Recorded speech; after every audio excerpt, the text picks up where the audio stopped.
It's amazing how some people think staying at home means your brain stops working. My sister-in-law Vanessa was about to learn that being a housewife doesn't mean you can't also be a tech genius. Sometimes the biggest innovations happen between loading the dishwasher and folding laundry. I'm Emma Collins, 34 years old, and this is the story of how my sister-in-law's attempt to steal my family's company blew up spectacularly in her face. My father, William Collins, founded Collins Innovation 25 years ago in our garage. I grew up watching him turn lines of code into groundbreaking software, learning to program alongside him while other kids were playing with dolls. Even after I decided to be a stay-at-home mom, I never stopped coding. Dad always said the best ideas come when you're not trying too hard to find them. My brother James married Vanessa 5 years ago. She came from the corporate world, all power suits and PowerPoint presentations, with an MBA from a prestigious university and an attitude to match. From day one, she made it clear that she considered me a disappointment to the family legacy. "It's such a waste," she'd say at family dinners, not quite under her breath, "all that education, and you choose to just stay home?" I could never be satisfied with such a limited life.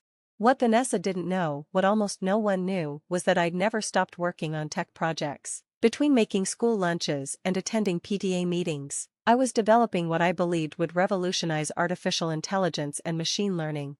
Dad knew, of course. He'd set up a fully equipped home office in my basement, officially listed as a storage room in our house plans. We'd spend hours there after the kids were in bed, refining algorithms and testing code. He understood that sometimes the best way to change the world is to do it quietly.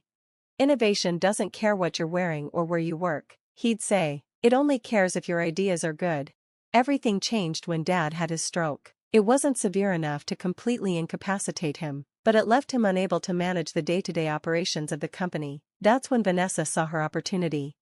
She'd been working as our chief marketing officer, constantly pushing for more aggressive expansion and riskier ventures. The board respected her because she talked a good game and had the credentials they expected. She started positioning herself as the natural successor to Dad's position as CEO.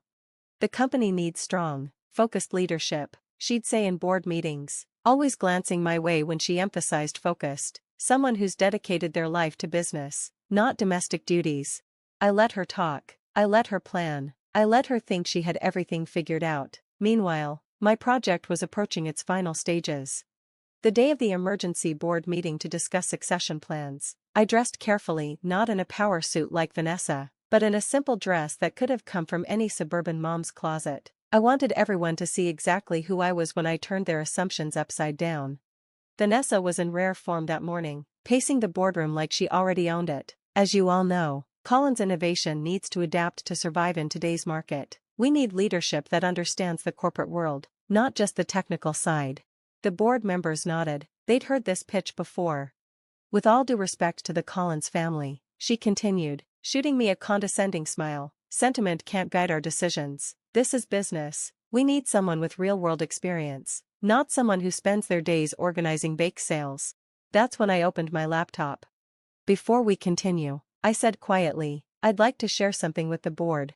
Vanessa laughed. "Oh, did you make a PowerPoint about your PT fundraising success?"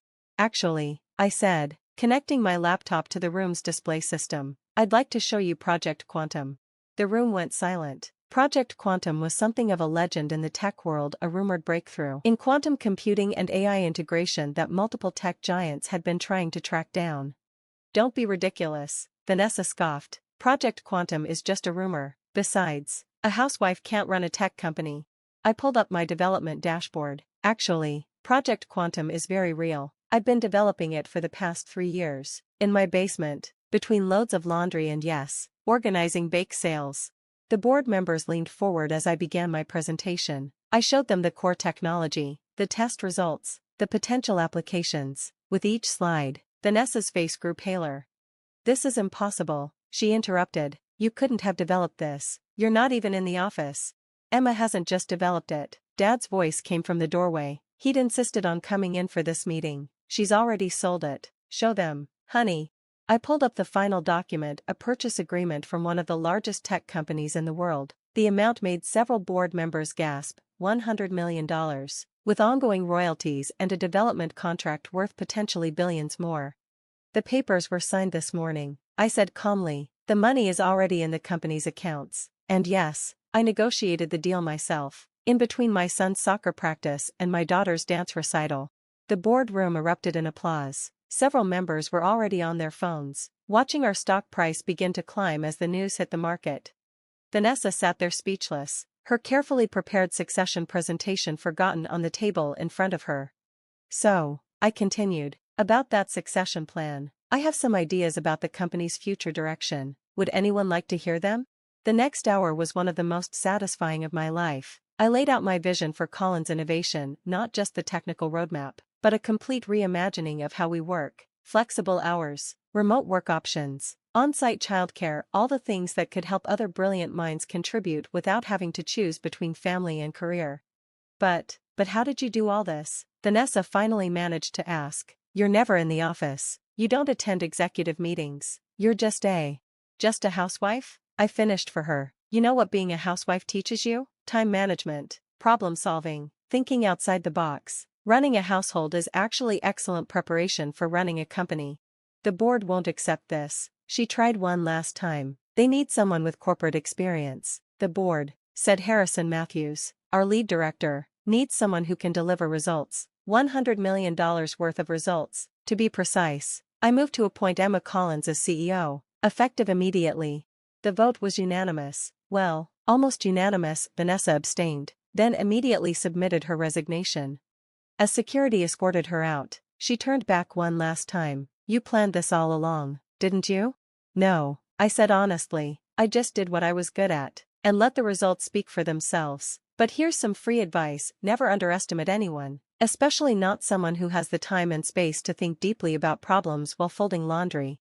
The transition was smoother than anyone expected. Turns out, running a tech company isn't so different from running a household. It's all about managing resources, solving problems, and keeping everyone moving in the same direction. Dad recovered enough to serve as an advisor, proud to see his company staying in the family but evolving in ways he hadn't imagined. You've taken it further than I ever could, he told me one evening. You saw possibilities I didn't even know existed. The company flourished under the new structure. Our flexible work policies attracted top talent who'd been sidelined by traditional corporate culture. The on-site childcare center became a model for other tech companies. And Project Quantum? It was just the beginning. James divorced Vanessa 6 months later, after discovering she'd been planning to sell off parts of the company to private equity firms. He now runs our community outreach program, focusing on getting more girls interested in technology. Last week, I gave a keynote speech at a major tech conference. I wore the same kind of simple dress I'd worn to that board meeting, and I started my speech with a story about debugging code while waiting for cupcakes to bake. Innovation doesn't care what you're wearing, I told the audience. It doesn't care if you work in a corner office or a basement between loads of laundry. It only cares if your ideas are good. The next day, I received an email from Vanessa. She's working at a traditional corporate firm now, still wearing power suits and making PowerPoint presentations. She wanted to know if I'd be interested in investing in her new startup. I declined politely, but I did give her some advice. Success isn't about looking the part or having the right credentials. It's about seeing possibilities where others see limitations, even if those possibilities occur to you while you're loading the dishwasher.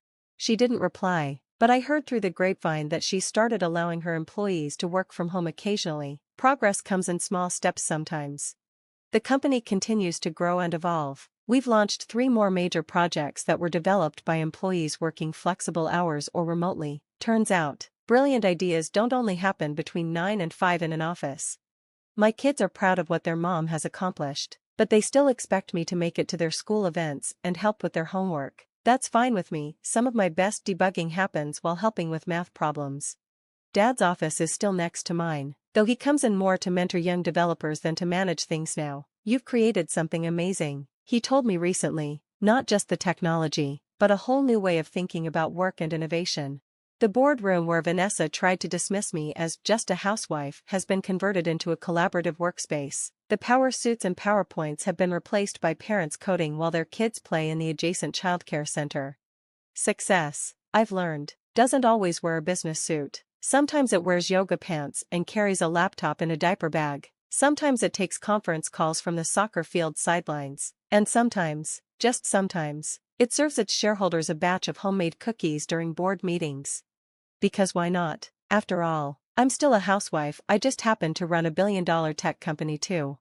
The legacy I want to leave isn't just about technology or business success. It's about changing the way we think about work, innovation, and what's possible. It's about creating a world where no one has to choose between being a parent and being a professional. Last month, a young developer came to my office, nervous about telling me she was pregnant. She was worried about her career, about being taken seriously, about falling behind. I showed her my basement office, where it all started. Some of the best code I've ever written was done with a baby monitor next to my keyboard. I told her, never let anyone tell you that being a mother makes you less of a professional. If anything, it makes you better, more efficient, more creative, more determined. She left my office with a promotion and a flexible schedule that would let her work from home when needed. Because that's what Collins Innovation is about now, not just developing new technology, but developing new ways to nurture talent wherever we find it.